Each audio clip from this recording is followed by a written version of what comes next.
ప్రతిదీ డబ్బుతో పోలుస్తున్నారు కాబట్టి కష్టం.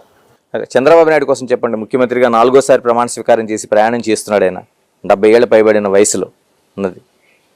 ఎలా సాగబోతుందంటారు ప్రయాణం ఇప్పుడు? ఆయన ప్రయాణం బాగానే సాగుతుంది. మెచ్యూరిటీ ఉంది, అతనిలో ఆలోచన ఉంది, ప్రజలు అనేటువంటి మనస్తత్వం ఉంది. కేవలం ఏదో తను పట్టిన కుందేటికి మూడే కాళ్ళు అనేటువంటి వాడు కాదు.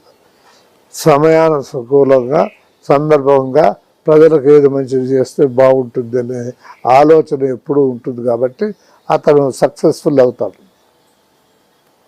నా అభిప్రాయం అతను కూడా 5 ఏళ్ళు పోకపోవచ్చు అని నా అభిప్రాయం. ఎలా అంటారు? ఎందుకని? పరిస్థితులు ఆ రకంగా తీసుకొస్తాయేమో అని.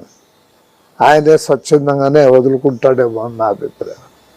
Either he may go to central or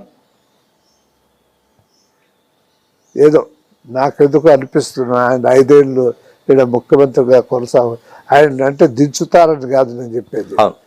ఆయన స్వచ్ఛందంగా చెప్పారు మీరే.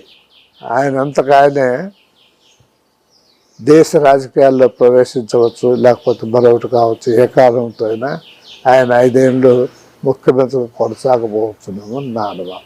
మరి ఎవరు కాబోతున్నారు ఆంధ్ర రాష్ట్ర రాజకీయాల వారసత్వం? న్యాచురల్గా లోకేష్కి వస్తుంది. ఏ కారణం చేతైనా 5 ఏళ్ళు కొనసాగవచ్చు అని నా అనుమానం, నా అభిప్రాయం. అది ఏం ఆలోచన చేసి చెప్తానంటే దీనికి ఆలోచన లేదేం లేదు, నాకు స్ఫురిస్తుంది ఆ రకం. ఇలా పవన్ కళ్యాణ్ చూస్తున్నారు. ఆయన రాజకీయ ప్రవేశం దగ్గర నుంచి ఈ రోజున 21 స్థానాలకు 21 స్థానాలు విజయం సాధించే వరకు చూశారు. ఎలా ఉండబోతుంది ఆయన ఆలోచన, ఆయన ప్రయాణం? ఎలాగా మీరు ఆయన ఎట్లా ఉంటాడో కూడా తెలియదు నాకు. ఆయన గురించి ఏమీ తెలియదు. నాకు తెలియనప్పుడు నేను కామెంట్